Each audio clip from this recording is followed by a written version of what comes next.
greatest players. The young man crying with joy. I can't believe this. 5 minutes for one unbelievable maximum break. The drama and the passion as the best in the world come head to head. For 17 days, they all battle for that iconic title. Betfred, proud sponsor of the World Snooker Championship. Hello, after 8 long months of crisscrossing the country and 10 epic days of qualifying at the English Institute of Sport, at last we've arrived at the climax of the season. Now, in snooker terms, since 1977, all roads, literally and metaphorically, have led to the Crucible Theatre in Sheffield, but we've hot-footed it over the Snake Pass to Betfred's state-of-the-art headquarters in Salford for the big draw. We're less than 2 days away from the start of the 2021 Betfred World Snooker Championship. I'm delighted to be joined by a man who made his debut in '84 and lifted the magnificent Silver Lady in 1991. Good morning, John Parrott. We cannot wait. It's absolutely fantastic. Everybody be chomping at the bit to get back to the Crucible. We've had a great time. Snooker's been brilliant. They've kept the bandwagon rolling. Massive shout out to Milton Keynes to keep everything going, and to the association. The boys have been happy to play and they've been entertaining everybody in lockdown. John, you've been involved in snooker much longer than me. I think the last 12 months has been really important for our sport. We've attracted back so many extra fans week after week after week. The players have delivered in difficult circumstances. I think the tour has thrived. I thoroughly agree with you. And as I say, people in lockdown, they've been able to turn the television on and watch, I mean, some outstanding performances. I mean, there's so many that you can mention. Players at the top of their form. And Milton Keynes, a massive shout out to the hotel facilities and to the venue there. They've kept the ball rolling. Couldn't agree more. Mark Pearson, you'll be on the button with the top seeds for Betfred. You guys must be delighted at the way the sport has grown since your involvement with the World Championship began more than a decade ago. Rob, as you know, we're very, very proud to be associated with this tournament, and I'd just like to echo what John said. The officials, the referees, everyone at World Snooker, the TV companies, the players, to get it on. And let's be honest, it's been such a difficult year for the whole country and around the world to get top quality snooker on, and some of the snooker has been superb. Think of the UK Open, Neil Robertson's win. Think of Yang Bang 2 in the Betfred Masters. John Higgins at the Players' Championship. What a performance that was. The snooker has been outstanding. And I know what goes on behind the scenes to put these events on during COVID-19. And there's some people at World Snooker need a massive pat on the back. They really do, and hopefully we'll be able to buy them a glass of orange juice, albeit socially distanced, at the end of the 2021 Betfred World Snooker Championship. John, you've got the qualifiers. I've just been there for a couple of days. There are some absolute hand grenades in that bag. Stuart Bingham, Ali Carter. There are some brutal first-round matches to come. Listen, Kurt Mafflin's in there, who had a great tournament. You've got Martin Gould, you wouldn't want first round. There's loads and loads of players in there. I mean, honestly, there's some banana skins in that bag and they're going to come out in a minute. Right, here we go. We are all set. Mark Pearson will have the top seeds. John Parrott will have the qualifiers. Buckle up. Seats for takeoff. This is it. Mark Pearson, give that bag a jiggle. Number 7. Number 7, Sean Murphy, 3 times a finalist, champion as a fresh-faced 22-year-old qualifier in '05. And the magician? We'll play number 25. 25. Mark Davis, the battler from Hastings, made his debut in '94 and came from 7-2 down against Jamie Clark. Number 13. Mark Allen, former Masters champion, made the semis back in 2009, and the pistol will play, John. Number 29. Liu Heo Chan, Indian Open runner-up, did brilliantly to come through the qualifiers. Honestly, the standard at the English Institute was unbelievable. Number 2. Oh, he paused. You knew it was going to be one of the big two. Judd Trump, the world number 1. He's won 5 titles this season. Former world champion, of course, wants it back. We'll play number 27. 27, Liam Highfield, back for a second Crucible after beating Zhao Yulong. Tough match, but he'll be up for it. Number 9. Number 9, Ding Junhui, runner-up in 2016, winner of 14 ranking titles. UK crowned number 3 a couple of seasons ago. And he will play number 17. Oh, Stuart Bingham, the champion in 2015, he was knocking in tons for fun at the qualifiers. That is an absolutely brutal first round match. Number 16. Anthony Mcgill, the smiling assassin, made the quarters on his debut in 2015, former Indian Open champion. And he will play number 24. Ricky Warden, 3 times a ranking event winner, made the semis in 2013. That's a brilliant first round matchup. Mcgill, of course, made the semis last summer. Number 12. Mark Williams, 3 times a champion. Will there be another naked press conference if he makes it 4? It will be if he wins. And he will play number 30. Willow will play Sam Craigie, who will be coming out for his debut. What a match that will be for him. I'm sure he'll be looking forward to that one. Number 8. Stephen Mcguire, twice a semi-finalist in 07 and 12, winner of 6 ranking titles. And the Mcguire will play number 32. Jamie Jones made the quarters on his debut in 2012. That is a brilliant first round match. Jamie Jones right back to his best. Number 4. Mark Selby, I think he's back to his very best. 3 times a world champion, 2 titles already this season. And the jester, John, will play number 20. Oh, Kurt Mafflin, quarter-finalist last year. That's an absolute belter.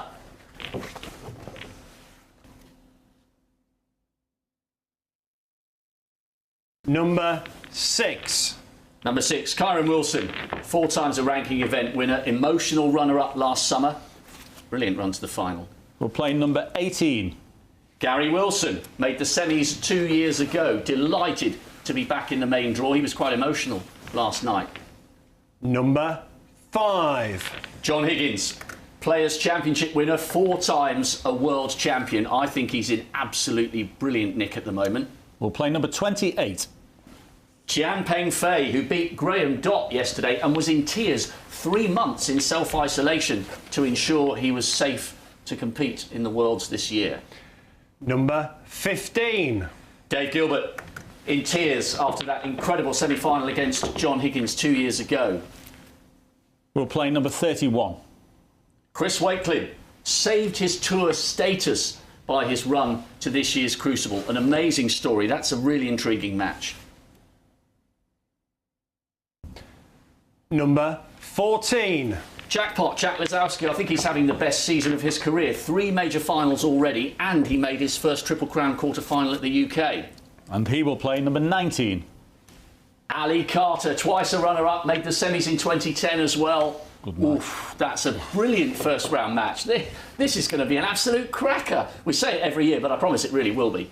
Number 1. You knew the pause was there. The reigning, defending champion of the world, Ronnie O'Sullivan. Give him a good shake, and Ronnie O'Sullivan will play number 26. 26, Mark Joyce, making his debut after 16 years as a pro. And what a match that'll be for him. Number 11. Barry Hawkins. So many great performances at the Crucible. Seems to make the semis for fun. Went all the way to the final in 13. 3 times a ranking event winner as well. We'll play number 23. Matt Seltz, Indian Open winner a couple of years ago. Close to tears after securing a 3rd Crucible at the qualifiers. Number 3. Neil Robertson. If you're picking someone on current form, arguably at least joint favourite. He was unbelievable at the Tour Championship. And he will play number 22. Liang Wenbo, back for an 8th Crucible campaign. Remember, he made the quarters on his debut, can you believe it, 13 years ago in 08. And finally, number 10. Yan Bing Chao, reigning Betfred Masters champion. And he will play number 21. Martin Gould, the Pinner Potter, back for an 11th Crucible campaign. We promised you some epic first-round matches. John, let's focus first of all.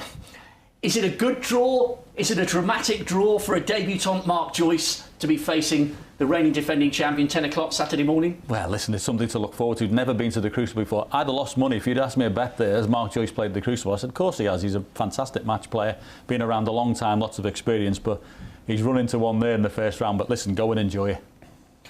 Liam Highfield, Judd Trump, and Listen, I think Liam played one of the best matches of his career. I know he's gone deep in a couple of ranking events before, but that was a really, really tough match he won in the qualifiers, beating the world number 17. Yeah, absolutely. He's in obviously very good form. Another very daunting task walking in. I think Judd will be better than he was last season. He's had a brilliant couple of seasons, very stellar, but he didn't really quite play last year in that championship. The Crucible curse was hanging over him. Everyone was talking to him about it, and he wasn't up firing on all cylinders. I think he'll be better this year, so that's a tough match for Liam to open up with. We will talk about them all shortly, but another former champion who cannot wait to get back to the Crucible is a man in cracking form. Honestly, the way he won the Players' Championship a couple of months ago was simply breathtaking. The Wizard of Wishaw is desperate to get back on the big stage in front of a crowd. Here are the thoughts of John Higgins from a month or so ago. I don't think I'm relishing it any more or any less than any other year. I think it's always a special occasion when you know you're coming round and it's like a week or two to go before it comes on. That's when you sort of get your practice head on and you really want to try to put some good practice in, because you know it could be a long, now 17 or 18 days. So, but no, it's obviously got to give me some confidence the way I played in the Players' Championship. It's just too good. Obviously, to get to where you've got in the game and achieve what you've done, you've got to have huge amounts of belief. But in the past few years, would you have, even you have wondered whether that level of dominance throughout a whole event would be achievable again? It was a remarkable performance. Well, I've never done that. I don't think winning any event really. As I say, maybe after it, I'm one of the type of players that maybe scrapes over the line in a lot of rounds. I don't normally beat my opponent convincingly, but I done it for the 4 matches there. I was really strong, and I felt round about just at Christmas time when I come back to playing, and as I said, I was working on something. I felt my game was there. Although I didn't have any wins, I obviously got close. I lost to Yan Bingtown the Masters, but I felt some of my other matches I was hitting the ball pretty well, and the other guys were just beating me. But I was hoping my win would be around the corner, but you never can tell nowadays. I mean, even last year, I mean, I still felt the butterflies because it was a Crucible. You're still playing in such that great an arena, but I think it will tip people more because we've been out of the swingy things now without the crowd and everything been there, and I think everyone will be just that little bit more nervous because the crowds are in and everybody's trying to put on a show for the crowd, and so it's going to be a special tournament. I think really special tournament for everyone involved in it. He's just got such a calmness about him, but he's an absolute warrior when he gets on the table. John, that performance from John Higgins at the Players' Championship was on another level. He himself said at the time, I've never played better snooker. If he brings that to the Crucible... Oh, he's won. If he brings that to Crucible, he's won. But that was a peak performance, Rob. I mean, if he's saying it himself, that must have been some sensational snooker. I mean, to win 6-0, 6-1, 6-0 and beat Ronnie O'Sullivan 10-3, and the level of scoring and the way he played, that is an absolute peak performance. But that's what's been synonymous with the season. When somebody's been that good, like Neil Robertson was against Ronnie O'Sullivan, the other player hasn't had a sniff. He's just had to sit in a chair and watch. And this is the level that the players are playing at. And that's why this tournament's so exciting, because if one of those players gets a peak, wouldn't matter where the other one is sitting in the chair. And the other great ingredient, after hearing nothing but canned applause and stony silence on these great sporting moments, we've got a crowd back. We're at around about a third for the first round, 50% for the second round, 3/4 full for the semis, and then it's A-star, touch wood, 100% full for the 2 days of the final. Everyone is desperate to get the punters back in the arena. Yeah, and none more so than the players as well. It's just a totally different atmosphere when they're in. And the bloke who's been in charge of the clap machine will be delighted, Rob, won't he? He can have his finger back. Mark Pearson, some absolutely epic matches. What about Ding against Stuart Bingham? You guys must be licking your lips in anticipation. That's good enough to be a major final, and it's the first round. Well, I'd also price it up, toss of a coin as well. I think Ding versus Bingham, absolutely fascinating first round tie. The betting, wide open. Judd Trump's 11-4 favourite. You know what we always do as sponsors. So Judd Trump, 7-2. So 7-2 the field. Ronnie O'Sullivan, the second favourite, at 5-1, going for 7 world titles. And we heard from John Higgins I mean, well, John's performance against Ronnie at the Betfred Masters, that was superb, wasn't it? John Higgins is a double-figure price, 10-1. Right, let's take you through the exact lineup. If you were jotting it down, here is a full complement of all the matches to come. Ronnie O'Sullivan against the debutant Mark Joyce. Judd Trump, he is the world #1, but he's #2 seed because Ronnie is the defending champion, up against Liam Highfield. Liam with one of the best wins of his career coming through the qualifiers. Neil Robertson and Liang Wenbo, that is a rerun of the 2015 UK final. Mark Selby and Kurt Mafflin, we can expect some fabulous breaks to build there. John Higgins against Champaign Faye. I mentioned Payne Faye, he was in tears when I spoke to him at the qualifiers. Very unusual to see that much emotion from the Chinese players in self-isolation for 3 months. Kyron Wilson and Gary Wilson. Gary Wilson back where he believes he belongs. Remember, he made the semis a couple of years ago. Kyron is returning as a man who knows what it takes to get to the final. So too does Sean Murphy, lifted the crown in 05, and he's been in 2 finals since, in 09 and in 15. And what about the battler from Hastings, tickling his way towards 50, thought it was game over at 7-2 down. This is how long ago it was when he made his debut. 27 years ago, he played none other than Terry Griffiths in his first match in 1994. He'll be up for that one. Stephen the Maverick Mcguire against Jamie Jones. Really looking forward to that match. Jamie Jones, you can argue, is right back to his best. Ding Junhui and Stuart Bingham. Epic. 2 men who've won the Masters. Stuart's won the world title. Stuart believes, playing at his best, as he did yesterday, he's a top 8 player, but he fully appreciates the reason he had to come through qualifying. He hasn't produced it in the last 2 years, but I think he's played himself back to form at the English Institute of Sport. Yan Bing Chow, if he gets his poker face on, as he's in the mood, if he's in the mood like he was against John Higgins in the final of the Betfred Masters, Martin Gould's got a match on his hand. But remember, Gouldy Balls beat Stephen Mcguire, one of the informed players, last summer. Barry Hawkins has made a habit of deep runs at the Crucible. Matt Selt, he came out with some interesting comments at the qualies. He said to me at that time, he was a 2-time Crucible performer, he said that is just not good enough for a player of my calibre. Well, he's got an opportunity to make it a hat-trick of Crucible appearances. He came through in fine style. I think it was 10-3 against Scott Donaldson. Mark Williams, the naked press conferences, late-night kebabs, potting balls with his eyes closed. He could win it, he could go out in the first round. Whatever he does, it'll be entertaining. And what a moment that will be for Sam Craigie to walk out for the very first time, making his debut against one of the sport's all-time greats. Mark Allen and Liu Heo Chan, very much looking forward to that one. It's a long time since Mark Allen made the semis, 09 if I remember rightly, and Liu Heo Chan will be fired up for that one. One of the matches of the round again, Jackpot Jack Lazowski up against Ali Carter. Carter had a look of fire in his eyes after missing out in the qualifiers last summer. I think the Jackpot's had the best season of his career. 3 major finals. We've seen him make the last 8 in a Triple Crown for the first time this season at the UK. Dave Gilbert, if he can get anywhere close to the emotion and the talent that took him to the semis against John Higgins 2 years ago, we're in for an epic match. And Chris Wakelin was one of the stories from qualification. He was 5-3 down in his first qualification match at the English Institute of Sport. If he'd lost it, his career would have been taken away from him. Nerves of steel. Proper snooker cojones from Chris Wakelin. He's come all the way through to the Crucible. 20 grand in his pocket, 20,000 ranking points, and he has nothing to lose and everything to gain. And Anthony Mcgill against Ricky Warden. 2 men who know what it takes to get to the single table setup. John, take a breather. I'm tired and emotional just reading the draw.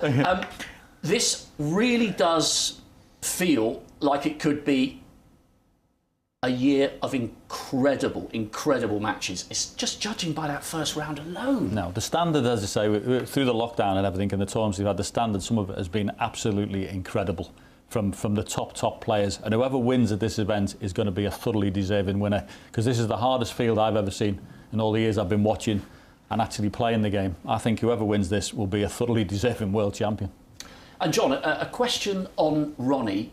It's been a funny season in some ways because we haven't seen him win a big one, but I think the consistency to get to 5 major finals means he arrives in cracking form, and he could make it 7 and tie Stephen. Well, he could do. He said last year, I was asked the same question, you know, could he do it? And the answer was yes, he could. He went and did it. One thing that was a little bit interesting from what he said himself was he said, early in the season, I'm not going to graft in and put all the effort in and lose 10-8 in some of these fights, but he's going to have to graft to win this because there's too many good players in this. And unless you go there with that attitude that you're giving it everything, you will not win this year because the field's too good. Mark, just to round things off, you guys, as I mentioned, have been involved for more than 10 years. We've never had a set of first-round matches this good. Superb. 7-2 the field. It's wide open, as John has said. Ronnie last year was fantastic, wasn't it? I mean, remember the semi-finals we had last year as well? Oh, unbelievable. I mean, there's so much drama over the 17 days. But do you know what? I think this is so significant. Not only are we going to see some fantastic snooker, some great sports, some great drama, snooker can bring normality back to the country. Because if we do get that capacity crowd for the final, and fingers crossed we will do, and we're confident we will do, then theatres open, cinemas open, and the country gets back to normal. So snooker bringing Britain back to normal. Amen to that. John, final question. Do you even dare, on the basis of those first-round matches, give me a name or an instinct? You've lifted this. You know what it takes. Well, I'm always looking for, as a punter myself, I'm always looking for a little bit of value. And I think if John Higgins produces the performance that he did in the Players, which is a big if because that was stellar, he is a double-figure price. And you always get a run with John. He always plays the right shots. He always plays the... I think there might be one left in him. Well, you've heard it here first. Mark, John, thank you very much indeed. There'll be tears, there'll be joy, there'll be relief, there'll be heartache, and there will be drama. We guarantee you that. 17 days, the 2021 Betfred World Snooker Championship starts Saturday, 10 o'clock. Every ball, every frame, every match, live on the BBC and live on Eurosport. It's our sports chance to shine. Join us. It's going to be epic. See you Saturday. Betfred, proud sponsor of the World Snooker Championship.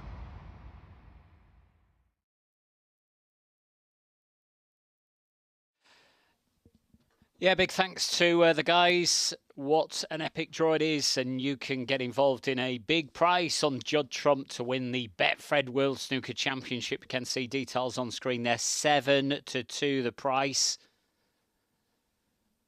Judd Trump's opener is against Liam Highfield. Action getting underway, as you heard from Rob there, on Saturday at 10 o'clock. So time to get on that bet for you today. It is boosted for you, courtesy of the boss.